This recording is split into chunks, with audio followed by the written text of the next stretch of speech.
gaya normal. Gaya normal yang dilakukan oleh permukaan kotak benda arahnya tegak lurus bidang kotaknya, maka disebut juga gaya kotak. Nah, jika gaya gravitasi arahnya ke bawah, maka gaya normal itu arahnya ke atas, seperti pada ilustrasi ini. Jadi ke bawah ini ada gaya berat atau gaya gravitasi, arah yang berolahnya ke atas adalah gaya normal. Nah, karena besar gaya normal dan gaya gravitasi atau gaya berat bersama, maka dapat diketahui bahwa W sama dengan N, mana W adalah mg, otomatis nilai N sama dengan M kali G juga.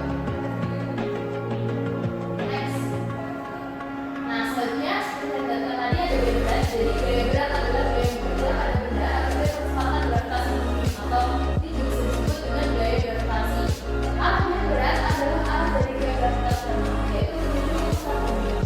Nah, jika sebuah benda bermassa M dengan jatuh bebas, makanya adalah kecepatan gravitasi. Dan gaya yang berbeda adalah gaya berat atau V, yaitu kecepatan kedua.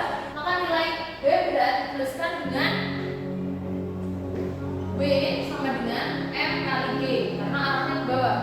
Jadi jika ada benda seperti ini memiliki gaya ke bawah, nilainya adalah M kali G.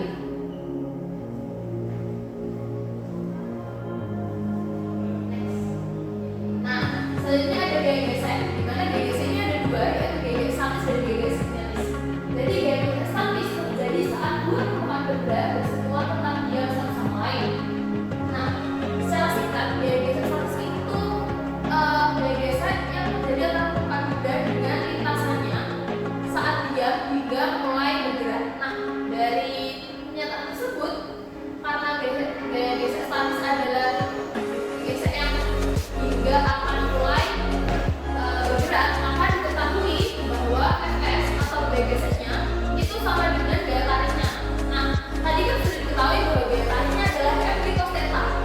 Sehingga di sini nilai Fs atau gaya gesernya nilainya adalah μx atau koefisien geser statis dikali dengan gaya normal. Di sini menjadi μs kali n sama dengan Mv cos theta. Nah, dari persamaan ini kita mendapat nilai Mv cos theta per n adalah koefisien geser statis. Selanjutnya yang kedua ada gaya geser kinetis. Jadi bedanya dengan gaya statis adalah yang kinetis ini gaya geser yang terjadi saat benda ini mulai bergerak. Jadi karena gaya gesernya ini terjadi saat bergerak, otomatis nilai dari gaya geser kinetis akan lebih kecil dari gaya tariknya. Kenapa? Karena jika gaya geser kinetisnya lebih besar daripada gaya tarik, maka otomatis benda akan diam. Nah, pada video tadi kita dapat melihat bahwa benda tetap bergerak karena ditarik oleh penarik.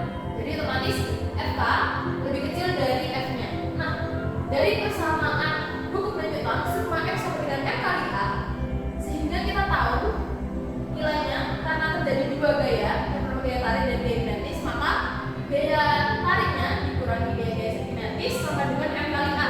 Nah, tadi juga diketahui bahwa